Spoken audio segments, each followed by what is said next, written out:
This is going to be a look at Kyle Hamilton film from the Week 1 game against the Jets, and I'm going to be honest with you. I only really focused on third down or maybe second and long situations where Kyle Hamilton was on the field. There was, a significant number of times in our base defense when he was not on the field, like the first play that I'm going to show you, but I still think it's instructive. Before we watch, one thing I think is notable is what they're not asking him to do.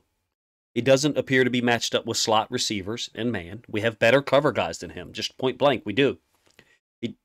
Occasionally was matched up with tight ends, and I thought he did a nice job of that.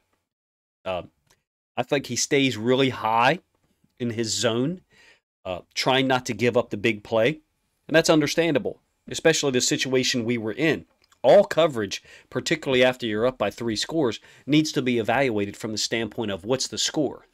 It makes sense for us not to give up the big play. I suspect that at certain times there may have been there was one here that I'll try to talk about where Kyle Hamilton's instincts may have taken him to the football a little quicker, but Flacco ended up throwing it to a different slant from the other side of the field. And then my final point is one of the bad habits that I identified in the preseason is still showing up on the field, and that's he has too heavy eyes on the quarterback when the play breaks down. I'm not sure where his eyes are as the routes are developing, so I can't comment on that. I mean, I can look at the end zone angle and I can try to perceive, but unless he turns his helmet drastically one way or the other, I can't really tell if he's reading the quarterback or if he's reading the routes that the receivers are running, which in my opinion you should be doing in almost all situations, unless you're playing a deep zone and it's third and long. But in any case, let's get to the film. And the first play that you're going to see is he's actually not on the field. This is our base defense,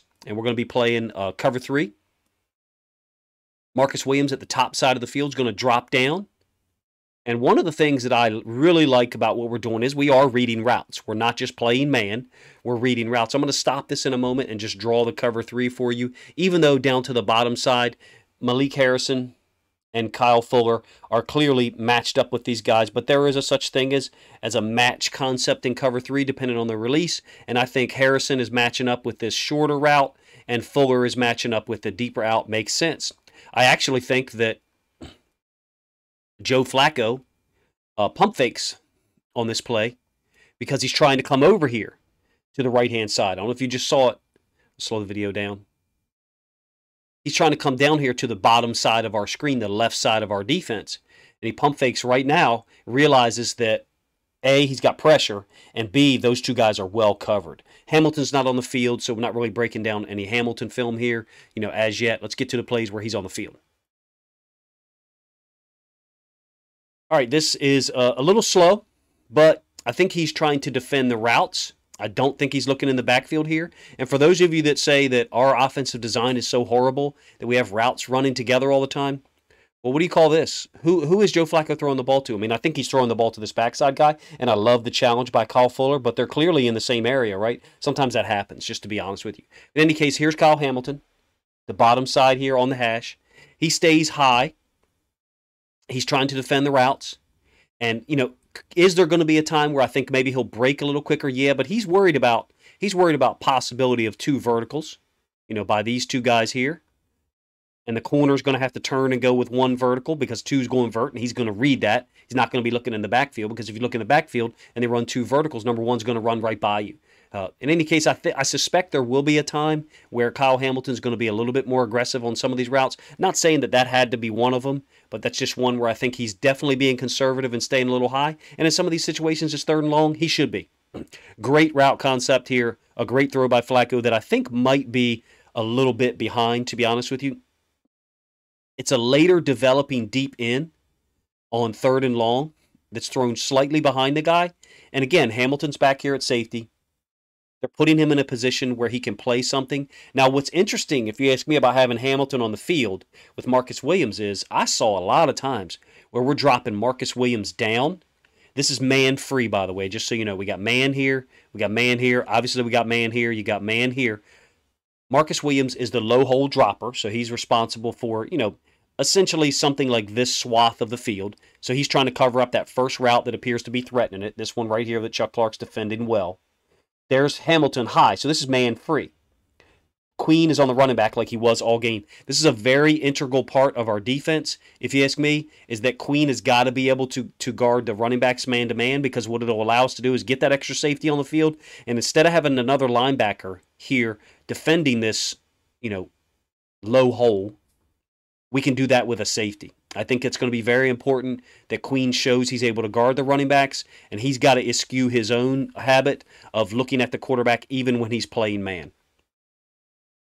Single high safety, he's going to roll down, I think, post-snap.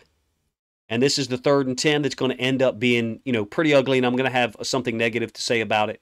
But pretty cool here, if you ask me. We roll back to center field, and we roll Hamilton down, trying to disguise things. We can do this with Chuck Clark. We can do this with Hamilton. We can do this with Marcus Williams, and put the quarterback in a position where he's unsure about the coverage for an extra second and let the pass rush get there. In this case, Flacco makes a great play. Now, Hamilton is near to Garrett Wilson as Garrett Wilson comes here to the sideline.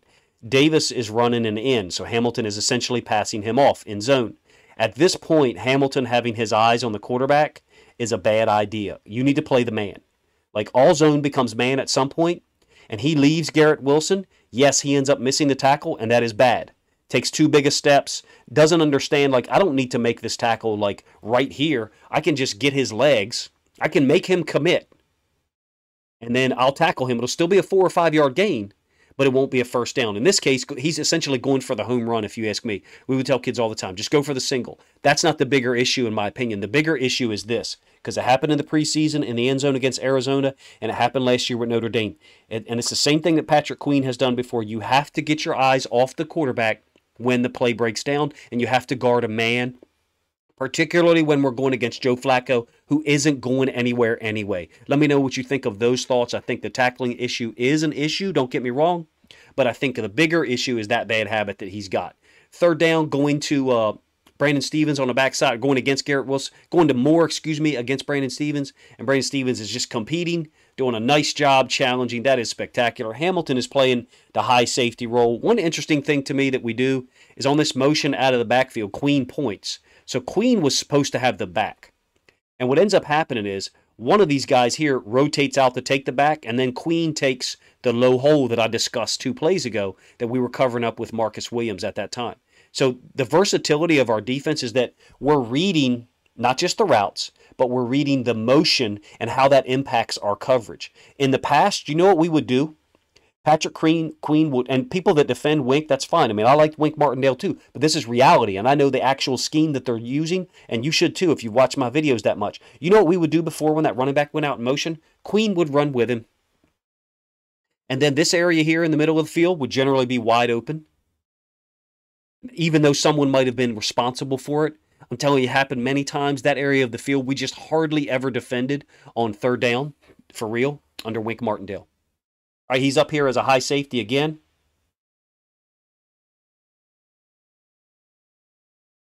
Lost this play in my scheme.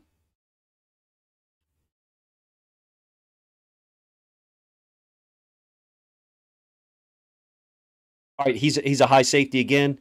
They call a penalty on Stephens down here on Davis, but watch what happens to Fuller. Watch what happens to Fuller. There's no call. And this is the same guy that pushed him in the end zone, just like this. I mean, the NFL is so focused on calling this stuff, which should be called, that they miss an even just as glaring opportunity to call a penalty, which would have impacted the play. I think this ended up giving the Jets a first down. Hamilton, high safety, which is generally how he was deployed. Occasionally we rolled. Lost track of Hamilton a little bit here. Occasionally we rolled. He's very high, but look, it's 3rd and long. So he's got to defend this here. He doesn't want to be too close up here and let something vertical develop behind him. It reminds me a little bit, and don't get scared when I say this name, it reminds me a little bit of how Brandon Stephens was last year when he would play the high safety. He was very focused on not getting beat deep. All right, this compressed formation, and I love how we pass this off. We end up getting, Marlon is in a war up here with Corey Davis, and I like Corey Davis, guy that came from Tennessee. But watch how we defend this compressed formation here. I'm going to slow this down. In the past, we would just play man against this. I'm trying to illustrate to you a little bit differences in our defense this year. Hamilton's not on the field, by the way, here. In the past, we would just play man here. So on this kind of like shield release, we would stay here, and then Stevens would run, if the stacked receiver went out in the flats, or if there was like an out and then an in, Stevens would have to run with that. There were times where we got picked or double picked. Not now. We're reading the release of receivers, and it's a good thing if you ask me. We've got better coverage on people than we've had in previous years. We don't even have Marcus Peters out there. Obviously, we lost Kyle Fuller. That's going to impact us. But I am just encouraged by the fact that our guys are finally reading the release of the receivers. No, your eyes aren't stuck on the receiver the whole time. You have to have high beams on something and low beams on something else. But we're matching up with the release in a way that makes sense to me and doesn't put us in a bad position and allow us to get picked. I can't wait until we see a lot of bunch stuff in the regular season to see what we're doing against it. We did play some man to bunch in the preseason. I'm very interested to see what Mike Macdonald and the rest of the defensive staff have, against bunch, to see if we still can continue to get picked like we did all the time in 3rd and 4, 3rd and 3 under Wink Martindale. 2nd and 12, good break on the ball up here. Last play. Good break on the ball up here to the tight end. And there was another play that I was unable to find where he covered the tight end like in the far right corner of the end zone. I think this is what he's best at right now, is covering the tight ends. I think he can definitely be a guy who covers the tight ends and blankets them. Now, is he going to be able to cover the super high-level tight ends, the Travis Kelce's? I mean, I don't know. We're going to have a challenge this week against Miami with their tight ends, in my opinion. How will Kyle Hamilton be deployed? Probably similarly to what you see here. This is a good tackle, obviously, by the way. Probably similar to what you see here. Against the tight ends, in certain situations, certain coverages, and then roll back to center field sometimes to allow Marcus Williams to drop down and play that low hole. I would be real interested, to be honest with you, in how often we're going to take Hamilton and drop him down to the low hole and then let Marcus Williams be the free safety. To me, it looks like in these passing situations where we have 3 safeties and sometimes 3 corners on the field as well, we are using Hamilton and Williams interchangeably, and Clark as well at times. I would love to see those guys almost become interchangeable in a lot of ways and become really unpredictable. Love how we're matching up with these routes here, guys. Look at Clark with outside leverage. His back is to that sideline. Fuller, his back is to this sideline. And Williams is over the top. Watch what Clark does. Clark sees the number 1 receiver go, points to Williams. Go ahead and take him. He locks up the tight end. I mean, we have this totally locked up here and here. Somewhat different route release to the top side where Hamilton is. I believe you get something like this and then an in-breaking route here. So you don't exactly get that same type of bracket look up there, but you definitely get Humphrey running underneath of 16, I believe that is. I'm not even sure who that is. And then Hamilton trying to break down here at this angle. So clearly the guy who's left, on his own here is Brandon Stevens. I like what we're doing coverage-wise. I don't know about you. Is it possible that later on we'll get exposed with certain things? I mean, I guess.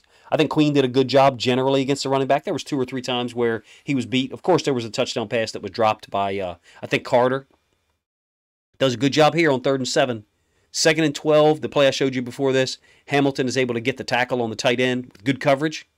3rd and 7, Hamilton's on here, and I believe they're just bracketing, playing 3 over. Bracketing's the wrong word. They're playing 3 over 2 here. They're playing 3 over 2 here. We're on the back, so it's man-free. All right?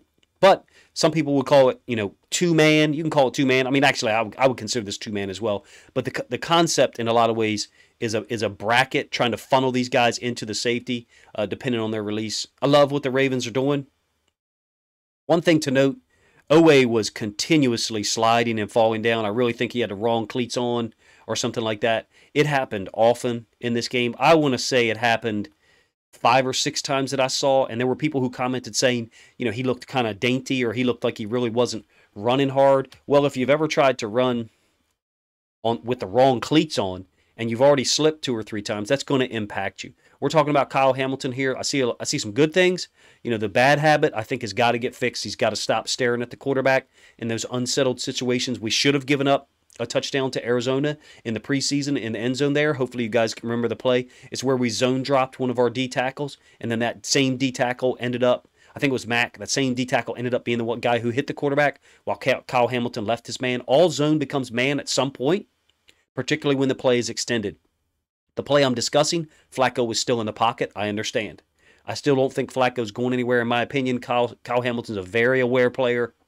I think as the single high safety right now, he's staying quite deep.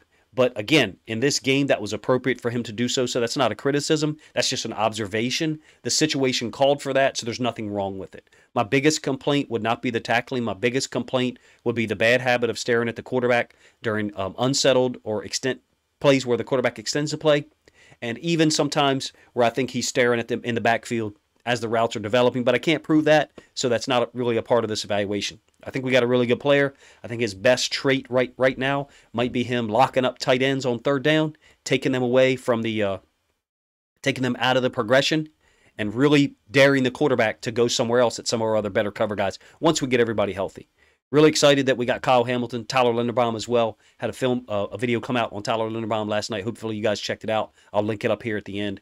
Let me know what you think of my film breakdown, what you think of Kyle Hamilton's play against the Jets. Quite conservative as a single high safety, if you ask me. Not jumping routes yet.